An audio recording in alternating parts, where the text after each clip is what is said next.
제목을 일기과거사위원회 1주년 평가 이렇게 얘기를 했는데 지금 1주년을 어떻게 평가할 거냐 이렇게 보면은 어떤 일을 해야 되고 또 어떤 과제가 있는데 어떻게 이렇게 평가할 수 있는 거잖아요. 그래서 그 기준으로 제가 보는 생각은 2기위원회가 시작을 했지만 1기위원회에 미신청했던 사건을 조사한다 이렇게 생각하면 절대로 안 되고 1기위원회가 했던 것에 성공적이고 잘한 것은 승리하되 부족하고 부족했던 것은 채워서 1기위원회까지 같이 해야 된다.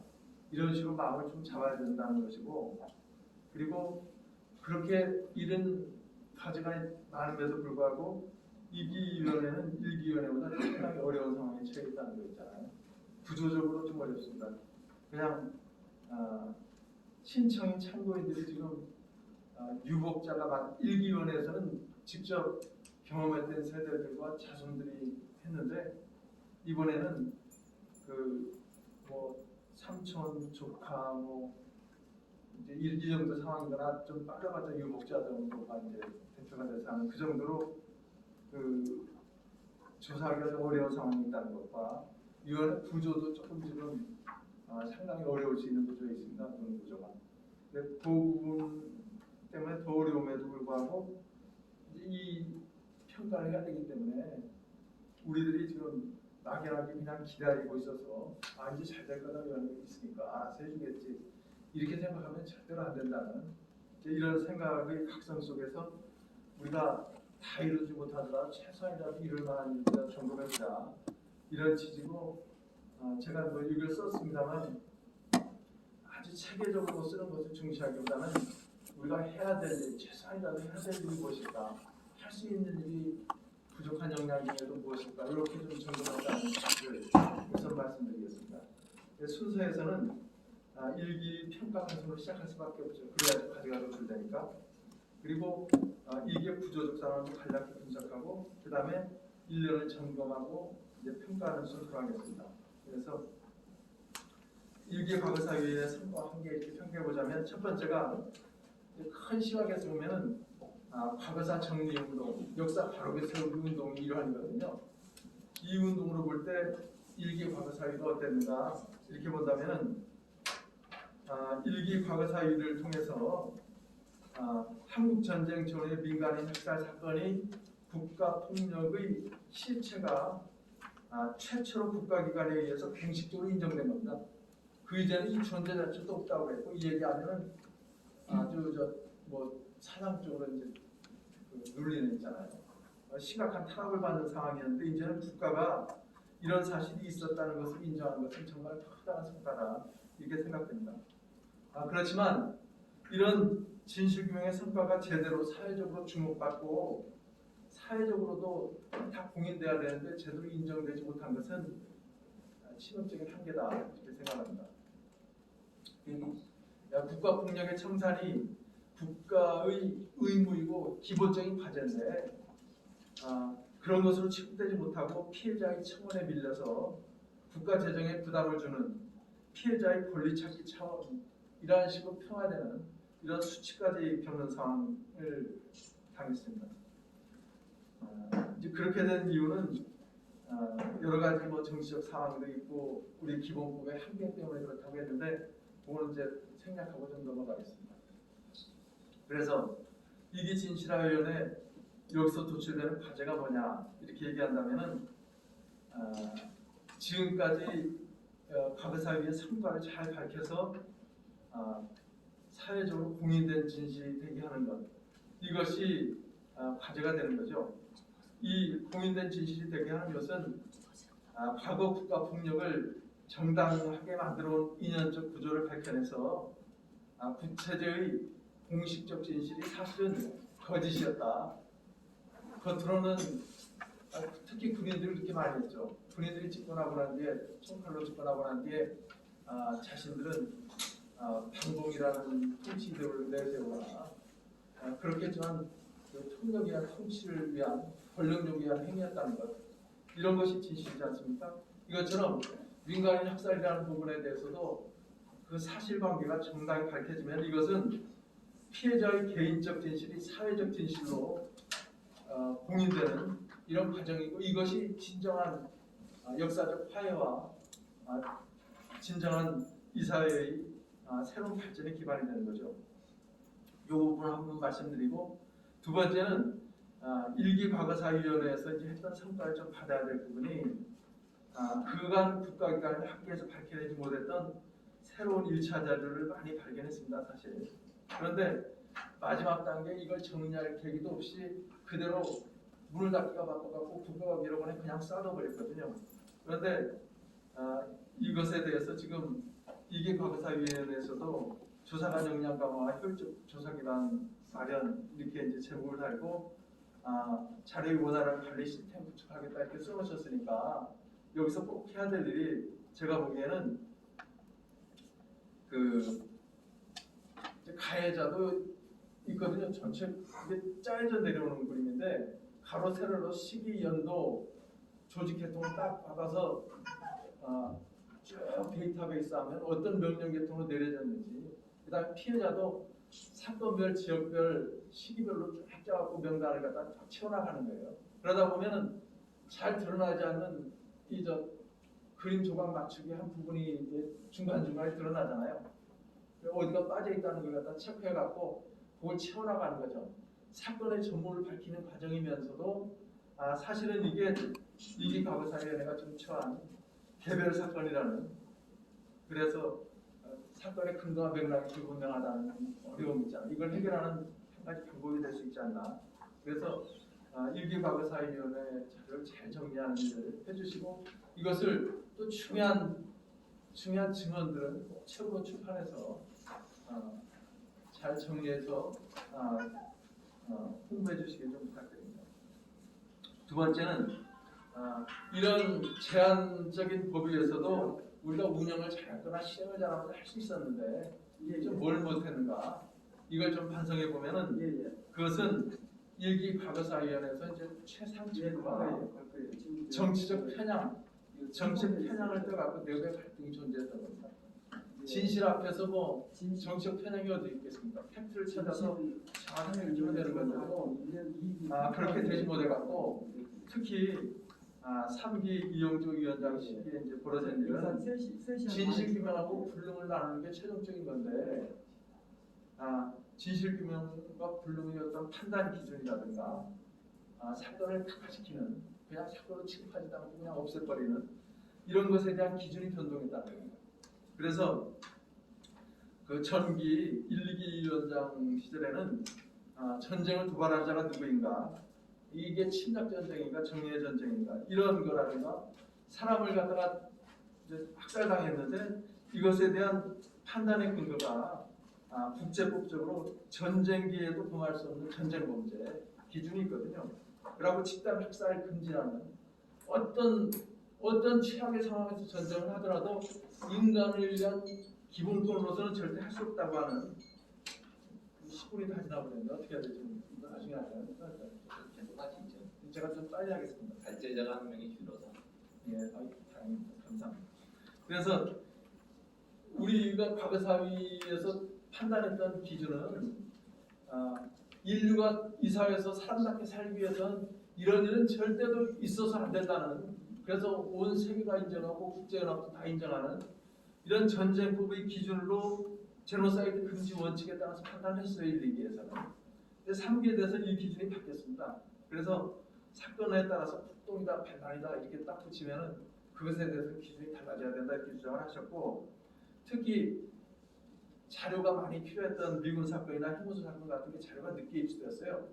그러면서 마지막 시기에 이제 본격적으로 올라갔는데, 이런 사건에서는 진실규명 불능이 무더기로 나오고, 그다음에 특히 안타까운 것은 미군 사건은 그 당시에 미군 총탄에 맞아서 팔다리가 끊어져가고 평생 50년을 사셨던 분이 굉장히 많아갖고 50명에서 100명이 있으셔서, 저는 이제 그것이 당연히 그 희생자로 되거나 하여튼 상정은 될 줄 알았어요. 그런데 마지막 단계에서 그 희생이라는 것은 그 죽은 것만 표시한다. 그래갖고 그분을 처음부터 다 각하시켜 버렸습니다. 이건 제가 조사하고 다니면서 너무 고통스러운 과정이었어요. 그거는 그분들이 육성으로 생생히 증언하셨는데 그분들을 다 각하시킨다는 건 있을 수가 없는 일이죠. 그래서 말씀이 좀 길었습니다만 그래서 위원회가 해야 될 일에 대한 말씀을 잠깐 드리면은 일기위원회가 끝나는 과정이 어땠는가. 조사기간이 4년이었고 그 조사 4년 되기 3개월 전에 위원들 열 몇 분이 모여있어갖고 자신들이 결정한 거예요. 과반수로 지금 사건의 조사가 제대로 안 됐고 충실하게 조사가 안 됐으니까 더 조사해야 된다. 이렇게 결정만 하면 2년을 연장해갖고 좀 할 수 있었어요. 또 그걸 안 하더라도 과거사 재단이라도 만들어갖고 조금 그 상황을 이어서 관리하게 할 수 있었는데 그것도 하나도 안 하고 조사기간 3개월 전에 남은 사건들은 조사가 정말 부실하고 부족한 상태에서 그냥 졸속으로 다 처리해버리고 다 그냥 뿌려갖고 끝을 내고 말았습니다. 그게 이제 일기 과거사위원회 상황이었어요. 그래서 이제 그 이후 과정도 조금 말씀드리면 어떻게 되냐면은 이 진실규명을 했으면 사회적 화해와 치유 통합의 과정이 진행돼야 되는데 이것에 대해서 과거사위원회에서 이제 그 권고 국가부처의 권고를 갖다가 이제 상당히 많이 했어요. 그런데 이거에 대해서 처리할 기관이나 부서가 없고 아무 지침도 없었던 거죠. 이게 말로 한 걸로 그냥 끝이 나고 말았습니다. 이런 사정이 있었고 그 다음에 피해자 명예회복과 관련해서 사실은 그 명예회복을 조치를 하게 과거사위원회가 되어 있었는데 그걸 하나도 못한 거죠. 공고만 하고 말았고 문을 닫아버리니까 피해자들이 국가배상 소송을 제기했습니다. 그래서 이게 사회적으로는 또 엄청난 부담이 되는 것처럼 막 언론에서 그냥 몰아서 이렇게 저렇게 해서 굉장히 부담을 많이 준 사건인데 그럼에도 불구하고 이렇게 피해를 많이 주는 것처럼 하면서 내용적으로는 정말 그 법원에서 처리하는 방식은 성의가 없기가 이제 이루 말할 수가 없는 것이 지금 당장 미군 사건 같은 경우가 전형적인 예인데 자신이 직접 가해를 가담하지 않았다고요. 대한민국 정부는 미군 정부가 아니기 때문에 비행기에서 쏘지 않았다 나는 관여하지 않았다. 미군 함대에서 포를 쐈는데 그 미군이 쏜 거지 우리가 쏜 게 아니니까 미국 법원에다 제기해갖고 거기서 배상을 받든지 말든지 마음대로 해라. 이러면서 이제 다 각하시키는 거예요.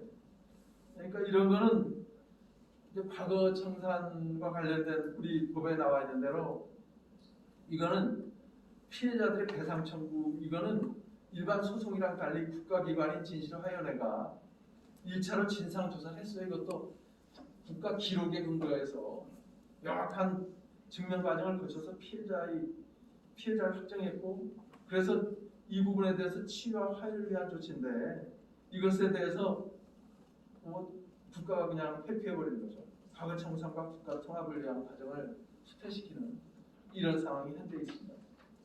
그리고 지금 시간이 좀 없습니다만 1분이라도 내주시면 유해 발굴과 위령의 사안도 있습니다. 여기 제가 내용을 상당히 생략했는데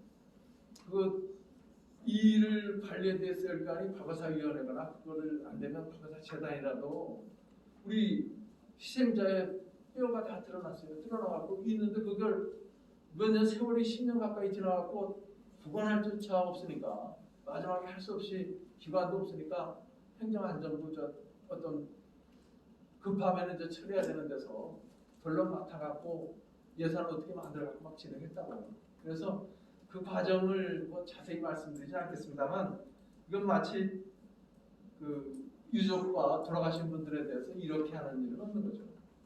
근데 이 일을 과거사위원회가 했어야 될 일이었어요. 원래. 이걸 감독하고 이걸 했어야 되는데 지금 어차피 지금 과거사 처리반 어디서가 하고 있어갖고 지금 거의 묘소와 유골까지 묻는다고 하는데 이 부분에 대해서 좀 검토를 하셔야 돼요. 지금 그 위치도 문제고 여러 가지 상황이 문제이기 때문에 과거사위원회 딱 받아갖고 이거는 과거사위원회에서 했어야 될 일이고 우리가 이 일을 한다고 아주 주관기관이 돼갖고 다시 문제 제기해서라도 최소한 유족들이 바람 조금이라도 좀 위력이 되도록 좀 조치해 주셨으면 좀 부탁드립니다. 그리고 이제 이번 위원회 1년에 대한 얘기로 직접 들어가면은 위원회 재출범 과정에 대해서 잠깐 한마디 하지 않을 수가 없습니다. 잠깐 말씀드리면은 그 이기위원회가 제기한 거는 정말 우리들로서는 꿈도 꾸기 힘들 정도로 이제 일제에서 해방될 때 우리 민족이 맞았던 감격 같은 걸 가지고 우리 많이 맞았어요. 일기위원회랑 이기위원회는 달랐어요. 일기위원회 때는 시민사회에 엄청난 관심이 있었어요.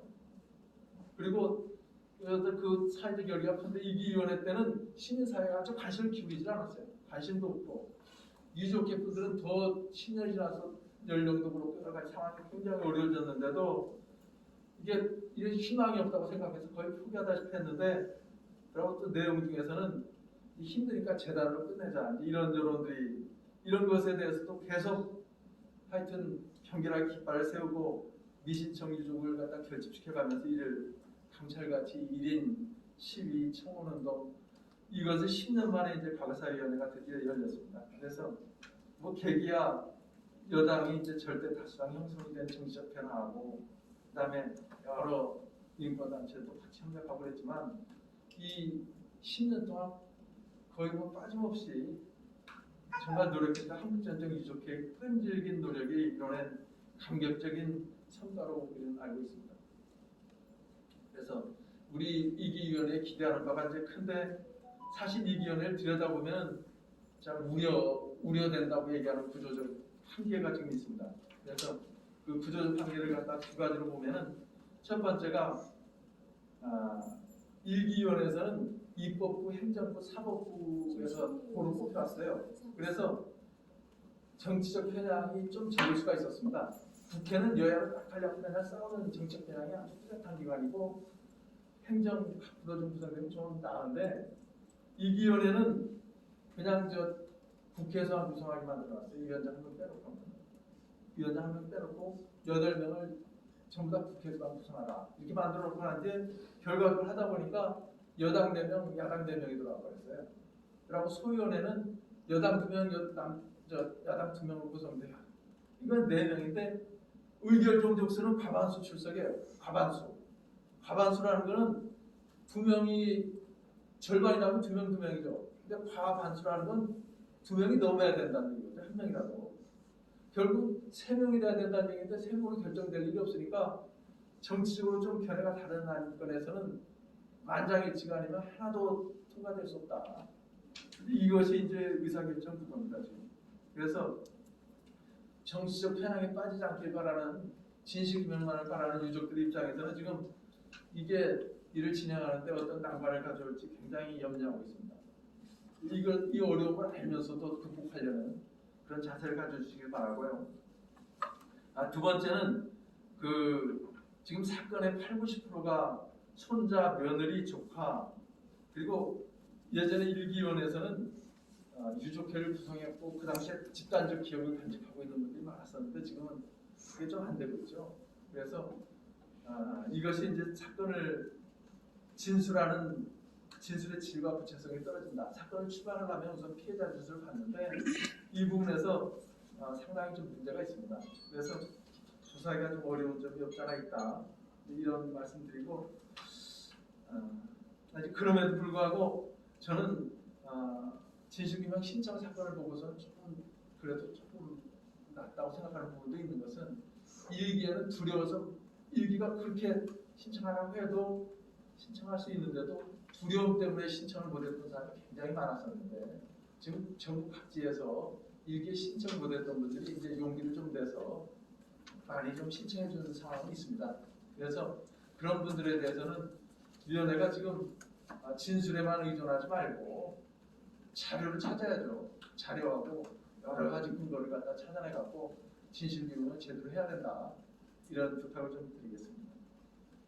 그래서 지금 일기 1년에 대한 평가 이렇게 얘기해서 뭐 대단히 할 방법은 없고, 생각할 때는 2가지 이유 때문에 우리 평가 관점은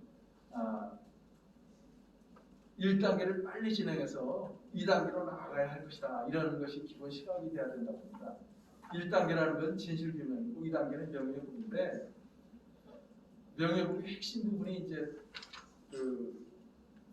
특별법에 의한 손해배 상황이 되겠죠. 그죠? 이 부분이 되기 위해서는 진실규명이 정확하고 빨리 돼야 됩니다. 이 부분을 갖다가 빨리 진행하기 위해서 할 수 있는 조치를 많이 취해야 된다고 생각을 하고, 또 이렇게 생각하는 이유는 3기 과거사위원회가 이제 만들어질 수 없을 거라고 생각합니다.